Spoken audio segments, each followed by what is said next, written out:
ती फासा होता ना तुमच्या घरामध्ये तर पारड्यानं फाशी घेतलेली पारडी. पण माझं नामस्मरण होतं, देव माझे होते, माझ्याजवळ ग्रंथ होता. तर काय स्वागत आहे तुमचं नवनाथ रावतळे ब्लॉग्स मध्ये. मी तुमचा भाऊ नवनाथ. तर आता किती 6:30 वाजता ब्लॉग सुरू करतोय आजचा, कारण आज दिवसभर लय काम होते. बाबा बी आता गावाकडं काल गेलते, ती बी जाऊन आलेत गावाकडून. आता बघू काय केलंय, म्हणजे काय चाललंय बघू. सध्या सोयाबीन टाकलीत करायला, कारण डाएट इज इम्पॉर्टंट आहे. अक्काचा आजचा शेवटचा ब्लॉग आहे, बाकी काय विषय नाही. तुम्ही कोणता पिक्चर बघत होते रे? पछाडलेला पिक्चर. कसं म्हणलं एकदम बरं म्हण ना.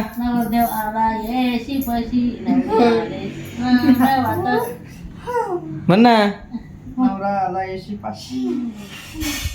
ती आधी वेगळं म्हणलं बाबा लगी. A few moments later. Guys परत एक कहाणी पार्ट 2. आता जायकवाडीला आमचा प्लॉट होता, आम्ही तिथे राहायला गेलो, पत्रे गित्रे ठोकले होते आणि राहत होतो. पण तिथं कोणी रात्री झाडाखाली एक भूत निघायचं आणि ते कुत्रं असायचं आमचं काळं. ते कुत्रं त्याला धावायचं, त्याला दिसायचं. तर ते काय करायचे, एक दिवशी काय झालं, झाडाखाली बसलं ते आणि मी बाथरूमला उठले रात्री आणि आमचे मालक आहे ना ते यायचे संध्याकाळी 11 वाजता.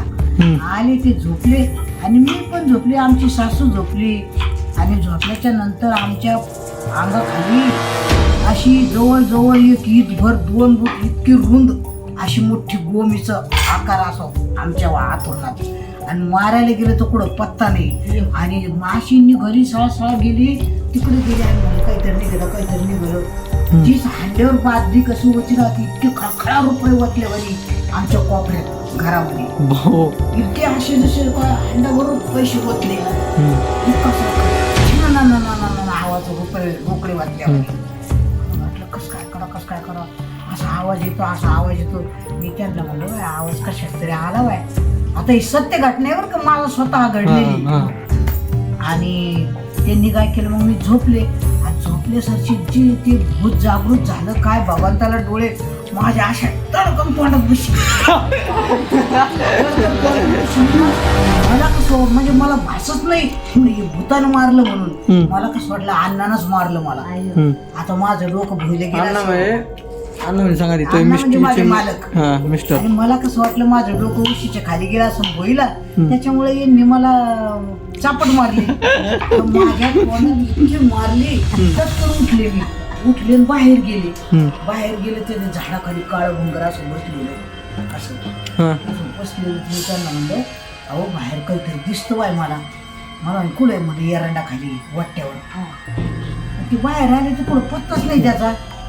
तर असं घटना घडायच्या मला शेवटी आम्ही ती जागा सोडून दिली आणि इकली पण नाही, ती सोडून दिली आम्ही. ते तू एकदा ते तुम्ही पुण्याला राहायला गेले ते घराचं काही सांगितलं होतं. ते सांग पॉपकॉर्न घेऊन बस.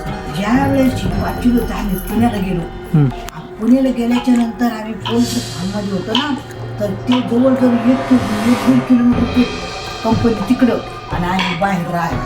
मला तिथे रूमच नव्हतं. त्या रूममध्ये हे लहान असायचे. आता लहान असायचे. मी काय केलं, आता हे झोपले आणि रवी आणि अण्णा गेले दळायला. आता दळायला गेल्यानंतर त्यांना तिकडेच चक्का झाला त्या जांभळीला. गावाचं नाव जांभळी होतं. तिथे चक्का झाला त्यांना. गेले ते 5 वाजल्यापासून रात्री 11 वाजले तरी त्यांचं यायचा पत्ता नाही. आणि मग मला मी पुरी ही लहान पुष्पा लहान. आता मी गावाच्या बाहेर तिथं राहायला आणि माझ्या घराच्या मागं रोजचे 4 ॲक्सिडेंट झाले, 5 ॲक्सिडेंट झाले. त्याचा हात मग कापला गेला, त्याचं मुंडकं कापलं गेलं. हायवेच्या शेजारी करत. त्याच्या पाठीमागं डोंगर होता. आता डोंगर होता तर मला इतकी भीती वाटायला लागली. पुरीला मी मोठा दगड काढला एक दारावर लावून दिला दाराला मी. पण नुसतं धड धड धड काहीच करते. 11 वाजले, इकडं हाडा ऐकते यायचा मेलेल्या लोकांचा. आणि मी एकटी तिथं या दोन पुरी छोटल्या. आता इतकी भीती वाटायला लागली मला. मी दरवाजाला असं ताराचा दरवाजा होता आणि त्याच्यावर मी असं डोकून बघायला लागले की हे आले का काय दोघं जण बापले. यांना इकडं चक्का झाला ना 11 वाजले यांना. आणि मग मी ते मालकाकडे गेले त्या मुखर्दमकडे. म्हणलं मामा कसं काय म्हणलं यांना किती वेळ झाला दळायला गेले तर अजून आले नाही.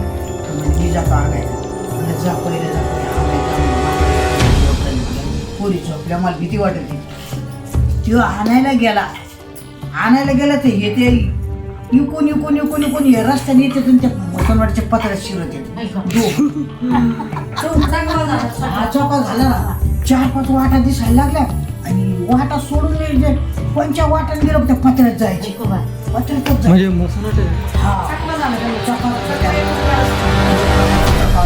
आणि तो कदम मामा गेला आणि मग ते पाहते ते पत्र्यामध्ये जाऊन उभं राहिले. अरे म्हणे आज काय करू राहिले तुम्ही, कुठं आले तुम्ही. मग यांच्या हातातली पिशवी घेतली आणि चैतनला आपल्या रवीला धरलं.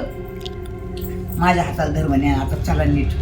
रात्री त्यांना 11:30 वाजले घरी यायला. मी आपलं धड धड धड धड करतोय ना. आणि सकाळी उठले तर तिथं एक माणूस फाशी घेऊन मेलेला होता माझ्या घरात स्वतःच्या. तासात दोर बांधलेले. तिला विचारा दोर बांधलेला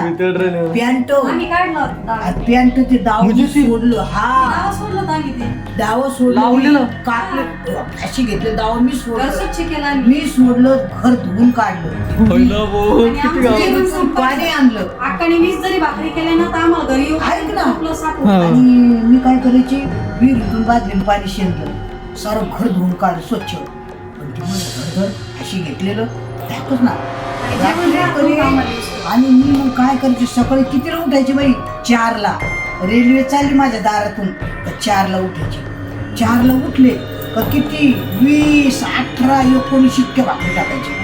आणि आम्ही किती 2 पोरी 3 आणि हा उभं थोडं भाकरी खायच्या. आणि मी टोपल्यात झाकून ठेवलं का दुपारच्या सुट्टीमध्ये आम्हाला जेवायला घरी यायचं ना टोपल्यात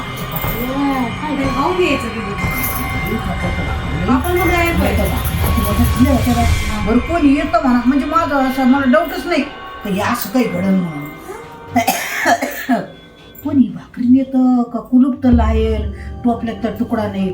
मी दुपारच्या सुट्टीत आले का तर दुपारच्या वेळेस मी पिठलं हाटायचे गरगरा आणि 4-5 भाकरी ताबडतोब टाकायची आणि मग जेवण करायचो. आणि म्हणजे सकाळची 20 भाकरी पुढे गेल्या माहितच पत्ताच नाही. आणि एक दिवशी मग काय केलं यांना दिलं गावाकडे पाठवून. मग मला लागलं आणि रवीला आणि हिला दिलं गावाकडे पाठवून पैठणला. मी म्हणलं तुम्ही कधी जा आता मी ना इथं राहते.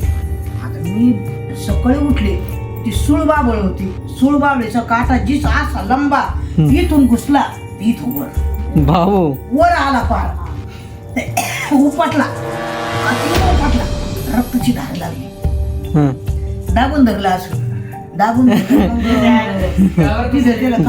परत एक पोपट झालेला आहे. काहीच नाही बरं काही सत्य घटना मला घडलेली स्वतः. आणि मग मी दाबून धरलं भडकं बांधली पायाला इकडं पैठणला आणि उठली रात्री.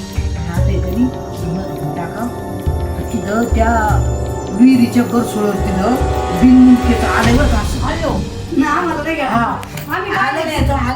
आणि कुत्र्यावर मला कसं वाटलं कोंबडी धरून आणली असं फुलं तिथून आणि त्याच्यामुळे ते नुसतं लोंबलेलं दिसतंय मला. कोंबडीच्या तोंडात असं अंदाजा माझा असा दगड घेतला रजवापाना आणि मारला. किंवा नाही हुई नाही काहीच. 1-2 मिनिटं ते फोन आला होता परत. काय सांगत असं नाही. मग ते कुत्र्याला मारलं दरवाजा लावून घेतला सकाळी. मग मला भीती वाटायला लागली आणि मग त्याच्यामध्ये माझा पाय असा एवढा सुजला. चालताच येईना मला. अशी सरकत चालायची मी. मला काय म्हणे आमच्यावर लई विश्वास त्यांचा कारण माळकरी आम्ही आमच्यावर लई विश्वास म्हणे भिडव्या आले नाही कामावर काय भानगडे. मग त्यांनी लगेच माणूस पाठवला आमच्याकडे.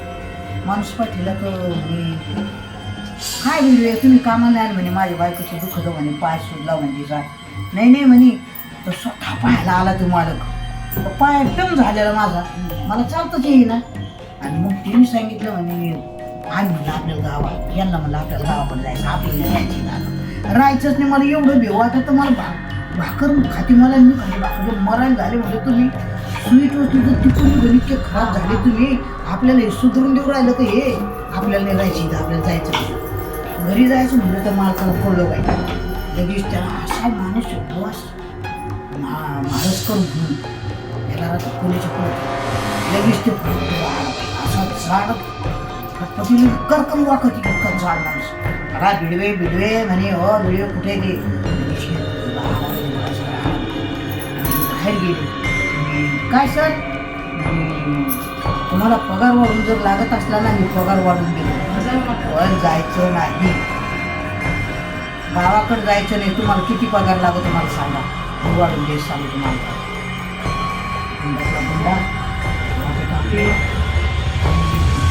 लागलं ना मी याला असं ते बाबा अजून राहिला काय आता आणि मग मला भीती वाटायला लागलं मला ते बेकार माणूस म्हणलं आणि आपल्याला काय सांगा कोणाच्या मनातलं हा यांना म्हणलं आपल्याला जायचं नाही ऐकून पण त्याला म्हणलं आम्हाला नाही जायचं आणि रातचीच पसार मारला पोते टाकले शिवून सावून घेतलं राखेलची कॅन होती घरात राखेलची कॅन आता वाटाला राखेल घेऊन देत नाही ना सरपंच गोळा केलं काट्या कुठे दिलं तेवढी राखेलची कॅन ओतून दिली आणि तिला जाळ करून शेकत हिवाळा दिवस होता शेकत आहे आणि मग त्या कदम मामाला मग फोन केला कदम मामा तुम्ही लगी 5ला म्हणजे 5लाच माझ्याकडे आली पाहिजे माझी तब्येत ठीक नाही त्याला कशाला सांगू मला जायचं गावाकडे आला पाहिजे आलाच म्हणलं मा पहिलं गट हे उचला पोत आणि मला स्टँडवर नेऊन घाला मला नाही राहायचं मला राहायचंच नाही म्हणलं तुम्ही राहता तिकडं मी एकटी इकडं मला वाटन तेवढं मी वाटत आणि मग मी वाटण्याच्या बायकोला इच्छित होतो त्या सुपरवायझर माणूस होता त्याला म्हणलं शेवटाई काय भांडलं म्हणलं मला असंच घडत ती म्हणली वाच्या मावशी तुम्हाला सांगू का तुम्ही पिता मी म्हणलं नाही पियची पण मला खरं सांगा मला तर राहायचंच नाही मनात म्हणलं इथं पण मला खरं सांगा ती म्हणजे तिथं फाशी घेतलेला पार द्या ना अरे बापरे मग मला तर लगेच राहायचंच नाही बाबा आता लगेच नाही राहायचं लगेच पसार उचलला लगेच पडलं मग ती घटना झालेली ती म्हणजे ते तुम्ही दावा काढलं होतं तुम्हाला ती आहे काही दुसरे तेच मग ती त्यांनी सांगितलं म्हणजे ती फासा होता ना तुमच्या घरामध्ये तर पारद्याला फाशी घेतलेली पारदी पण माझं नामस्मरण होतं देव माझे होते माझ्याजवळ ग्रंथ होता माझ्याकडं कसली निगेटिव्ह एनर्जी असेल राहिले हे सगळे झोपायचे पण मला लहान होते. तर गाईज तुम्हाला ती भूताची स्टोरी कशी वाटली ती बी सांगा ब्लॉग एंड करू का आता भरपूर मोठं झालंय तर आता मी जिमला जातो तर आजचा ब्लॉग इथे सेंड करतो आवडला असेल लाईक करा शेअर करा हॉरर स्टोरीचा दुसरा भाग लाईक करा शेअर करा आणि सबस्क्राईब करा